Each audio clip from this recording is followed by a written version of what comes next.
Are you suffering from bad gas? Did you know that I used to owe over $20,000 in credit card debt just because of synths? I still do, but I used to, too. Hi, welcome to the Midlife Synthesist. Let's get started. Keeping your gas under control can be very difficult, and in worst case scenarios, it can even ruin you financially. There are many of us that struggle with FOMO and gas every time a shiny new synth or a groove box comes out to the market. The thing is, lots of times when the latest synth comes out, you can't help but feel that the stuff that you have lying in your studio just doesn't cut it anymore, and you'll only be complete if you add that last piece to the puzzle. Well, today I want to talk to you about what I do to keep my gas at bay, and that is simply to fall in love again with the stuff that I already have. The gear that you own right now, at some point, was also new, and when you bought it, it was probably the coolest thing ever, wasn't it? So I want to show you 4 ways that have helped me rekindle the flame from my old gear. Number 1, clear out your desk and put that gear right in front of you.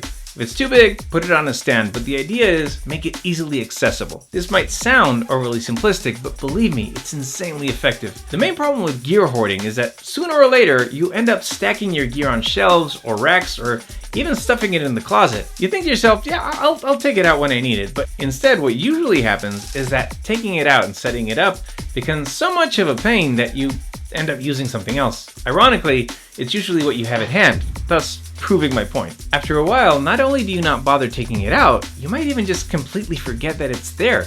Just like the things that you have in your garage or maybe your department storage unit. If you want to fall in love again with one of your lifers, the first thing you need to do is to refamiliarize yourself with it. And no better way than to have it front and center, ready to go at the push of a button. Number 2, read the f***ing manual. Again, this is another simple yet extremely effective way of falling in love with your old gear. You'd be amazed at how awesome it is to figure out what hidden tricks your groovebox has in store, or even new ones it might have gotten in a new recent firmware update that you didn't even know about. I recently reread the entire Octatrack Mk2 manual, SynthDog version, and even though I've been an Octatrack owner for almost 4 years now, there were tons of golden nuggets and new things that I found that made the machine feel brand new and exciting. And let's be honest here, how many of us actually finish reading the manual the first time around, if ever? How much functionality of your synths or groove boxes can you say that you know at this moment? And how much did you forget existed along the way? This is a recurring issue for me, especially since I'm a borderline pathological groove box collector. And sometimes I go months without using some of my stuff. That's when I grab the manual and I start reading. And I've got to say, it's even better the second time around because it's like getting back together with a dear friend you haven't seen in years. Number 3. Watch a YouTube tutorial, but then actually use what you just learned. So I know this one's a bit tricky, it might be a bit controversial because it's easy to get lost in the proverbial tutorial rabbit hole of despair. And before you know it, it's been 3 hours and you've accomplished absolutely nothing. Or even worse, one of the tutorials features a synth that you never heard of before, but that looked really cool, and now you have more gas than you did before.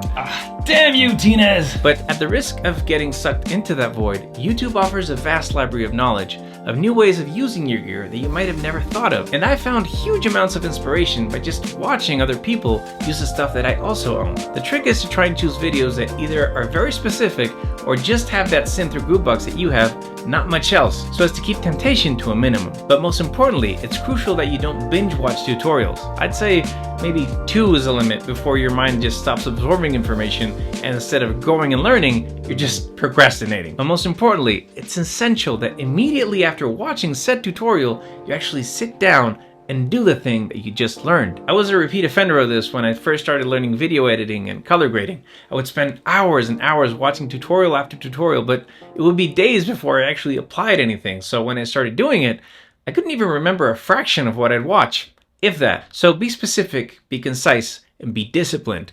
Watch one tutorial, then get to work, so you can really etch in that new skill into your brain. Number 4. Make a song. Okay, so this one sounds easy on paper, and anyone who has ever been in front of an empty project knows the struggle that getting those first few notes in can be. The thing is, I believe we struggle way more than we should, mainly because of 2 reasons. First, we expect too much of ourselves when we're beginning. No one's expecting your magnus opus, and neither should you, especially now that an AI can make music in 5 seconds.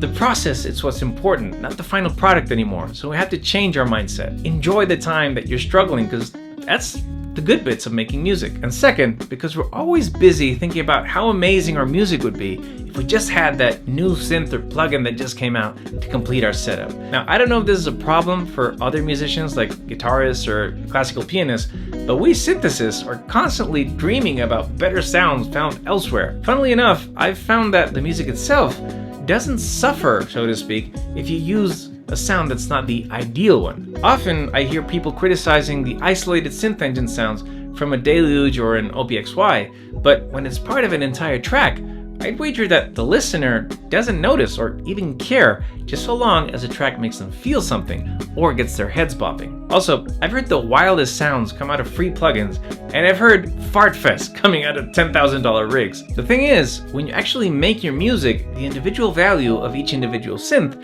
is not as important as the amazing ideas that you can come up with when you put them to work in the context of an entire musical piece. And that's when you'll notice the funniest thing happens.